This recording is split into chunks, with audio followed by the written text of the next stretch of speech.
India VIX जब भी बढ़ता है ना तो मार्केट गिरने का पूरा प्लान बना लेती है। और यही देखने को मिला है पिछले हफ्तों में जो कि होता आया है।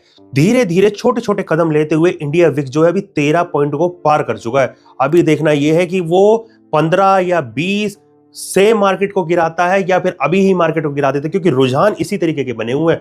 मार्केट में आपने देखा होगा कि जो निफ्टी था वो 26,000 का साइकोलॉजिकल लेवल क्रॉस कर गया और उम्मीद ये लग रही थी कि अब ये अपना हाई और हायर बना देगा। लेकिन जैसे ही 26,240 पे मार्केट गया वहां से एक सेल ऑफ आया और मार्केट आज शुक्रवार को जो क्लोजिंग दी है वो 26,068 पे दी है। यानी 26,000 से तो ऊपर है मार्केट, लेकिन अपने हाई को तोड़ नहीं पाया।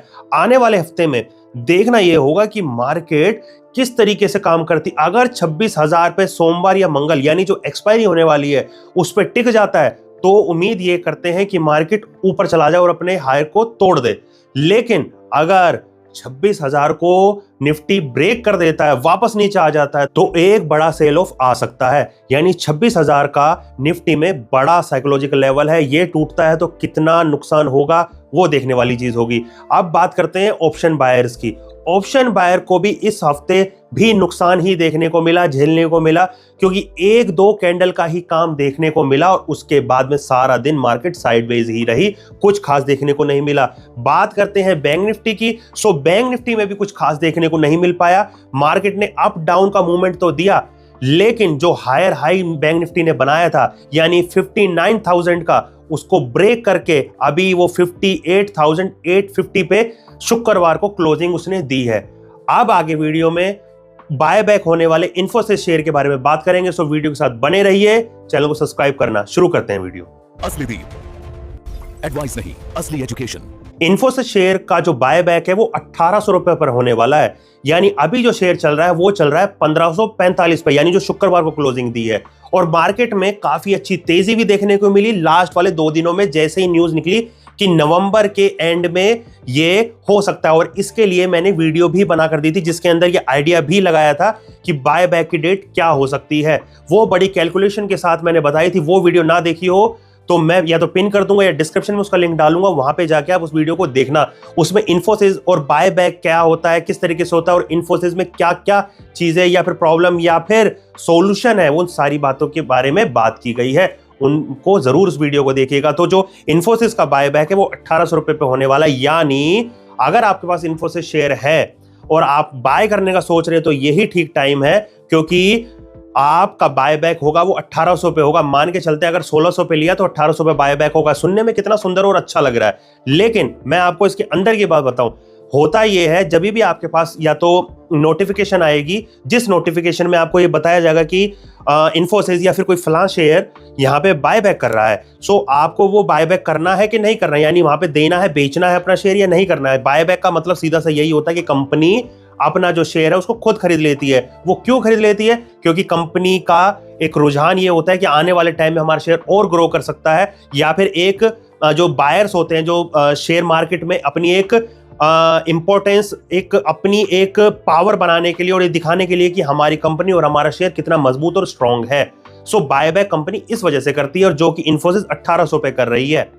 ठीक है, अब ये देखने में बड़ा सुंदर लगा कि यार ये तो बाय बैक कर रही है, हम यहाँ पे 1545 का भी शेयर चल रहा है, इसको बाय कर लेते और 1800 पे अपने बेच देंगे, यानी कंपनी को सेल कर देंगे, बड़ा अच्छा मुनाफा लग रहा है। लेकिन मैं आपको इसमें एक क्रिटिकल चीज बता दूं। वो क्रिटिकल चीज ये है कि मार्केट जरूरी नहीं है कि आपके बाय ही करें। मान के चलते हैं एग्जांपल, मुकेश ने 100 शेयर खरीदे हुए हैं इन्फोसिस के, यही सोच के कि भाई 1800 पे हमारा जो बाय बैक हो जाएगा। लेकिन जब आपका जो ब्रोकर है वो आपको ये नहीं है कि यह कंपनी ये नहीं है कि आपके 100 ही शेयर वो मुकेश के पूरे ले लेगी। वो उसको बोलेगी भाई आपके में 25 शेयर लेंगे, देने हैं या नहीं देने हैं, या 10 लेने हैं या नहीं लेने हैं। वैसा ही है जैसे आईपीओ होता है। जैसे आईपीओ में होता है ना कि आपको लगेगा कि नहीं लगेगा, मिलेगा आईपीओ नहीं मिलेगा, वो पूरा लॉटरी सिस्टम है। आपका लग गया तो आपको मिल जाएगा, नहीं तो नहीं मिलेगा। सेम ऐसे ही इसमें होता है। जरूरी भी नहीं है कि आपके पास बाय बैक की नोटिफिकेशन आए ही आए। मान के चलते हैं 18,000 करोड़ का उन्होंने जो शेयर है वो बाय करना है। अब मान के चलते हैं 500 बंदे थे, उन पे ही उनका जो माल था 18,000 करोड़ का पूरा हो गया। अब वो मुकेश तक तो वो पहुंच ही नहीं पाएगा ना, तो वहां पे वो ऐसा कुछ भी नहीं मिलने वाला है। दैट्स वाई सो ये चांसेस 50-50 हैं। तो ये सिर्फ ऐसा ऑफर नहीं है कि आपने सिर्फ वीडियोस देखी और कहीं से भी सुना और जाके बाय कर लिया और आप ये सोचिए ना 1800 पे तो यार मेरा बिका ही नहीं, तो चांसेस 50-50 होते हैं। जरूरी नहीं है कि 100 के 100 ही मुकेश के शेयर बाय हो जाए बाय बैक में। सो वो 25 भी हो सकते हैं, 50 भी हो सकते हैं, 100 भी हो सकते हैं, वो चांसेस वाली बात है। सो चांस लेना है कि नहीं लेना है, मुझे कमेंट करके मुझे बताइएगा कि आप क्या सोच रहे हैं इन्फोसिस के बारे में। क्योंकि इन्फोसिस या हमारी और बाकी जितनी भी आईटी कंपनी है, उनकी एक मेन प्रॉब्लम ये है कि हम लोग R&D नहीं करते हैं, कोई भी रिसर्च और डेवलपमेंट में पैसे नहीं लगाते हैं। फॉरेन कंपनी हमको अपना काम देती हैं, हम काम करते हैं, उस काम के बदले जो हमारा एक प्रॉफिट या फिर एक जो ट्रेड का एक जो पैसा होता है वो हम लेते हैं और अपनी कंपनी को बढ़ाते रहते हैं, यही हम करते हैं। लेकिन जैसे एनवीडिया कंपनी है, वो AI बना रही है, चिप्स बना रही है, बहुत सारी कंपनीज है और बाकी चीजें कर रही है, गूगल इतनी सारी चीजें कर रहा है, वो भी जो कंपनी है वो भी IT सेक्टर की कंपनी है, लेकिन वो R&D करके नई नई चीजें निकाल रही हैं। आप सोच के चलिए ना, इंडिया में तो कोई भी IT की कंपनी ऐसी नहीं जो AI पे काम कर रही हो, बना रही हो, कुछ ना कुछ ऐसी चीजें कर रही हो। सो दैट्स वाई अमेरिका की जो कंपनीज है वो हमेशा डोमिनेट करती हैं हमारी IT सेक्टर को, और वो कभी भी कोई भी लो पास करते हैं, कुछ भी करते हैं, तो यहाँ पे IT सेक्टर डाउन हो जाता है या अप चला जाता है। यही वजह है कि इन्फोसिस हुआ या और बाकी TCS जितनी भी कंपनी है, SCL वगैरह, सारी निर्भर करती हैं अमेरिका के बाजारों पे या वर्ल्ड के बाजारों पे क्या काम होने वाला है। और इसी वजह से अभी जो मार्केट है वो डाउन भी जा रही है। किसकी? IT सेक्टर की। इसके बारे में भी वीडियो बनाई है, देखना जरूर उसको। बात करते हैं सेंसेक्स की। 400-500 पॉइंट गिर के इस हफ्ते बंद हुआ। सोने और चांदी का भी हाल यही रहा, जो कि पिछले हफ्ते सोना चांदी बढ़ रहा था, सिल्वर आउटशाइन कर रहा था गोल्ड को, लेकिन इस हफ्ते देखने को मिला कि सिल्वर में सेल ऑफ आया और बाजार में कोई भी बड़ी खरीदारी या फिर जो खरीदारों का रुझान था वो भी सोने और चांदी में कम देखने को मिला। यही वजह हुई कि सिल्वर इस हफ्ते गिरा और हो सकता है कि आने वाले हफ्ते में और सिल्वर और सोना दोनों गिरे। तो आपका क्या सोचना है? क्योंकि जो इंटरनेशनल मार्केट है जिससे रेगुलेट होती है बुलियन मार्केट इंडिया की या वर्ल्ड वाइड, उसमें जो सोना और चांदी है वो अभी गिर रहे हैं, जो कि 2 हफ्ते लगातार गिरने के बाद में सोना जो कि चांदी डाउन आ गए थे, उसके बाद 1 हफ्ता ऊपर गया, कंसोलिडेट किया, फिर नीचे आया, फिर ऊपर गया, और अभी क्या हो रहा है, अभी मार्केट फिर दोबारा नीचे आ गई है। तो हो ये सकता है कि सोना चांदी में और गिरावट अपने को देखने को मिले। सो अगर आपको बहुत ज्यादा जल्दी नहीं है सोना चांदी बाय करने की तो थोड़ा सा रुक जाइए। हो सकता है कि आपको रेट और रीजनेबल मिल जाए, या फिर आने वाले 2026 में कयास ये भी लगाया जा रहा है कि सोना चांदी डाउन जाए और गिरे, क्योंकि प्रॉफिट भी तो बुक होंगे, सब लोग बेचेंगे भी तो सही, क्योंकि मोस्टली फिजिकल में तो बहुत ही कम लोगों ने लिया है, ज्यादातर शेयर मार्केट में सोना चांदी लिया गया है, और वो जब प्रॉफिट बुकिंग आएगी वहां से तो फिजिकल के भी रेट गिरेंगे और आपको खरीदने के चांस अच्छे बनेंगे। तो अगर बहुत ज्यादा जल्दी नहीं है सोना चांदी में तो इंतजार करिए, सोना चांदी के जो रेट है वो गिर सकते हैं।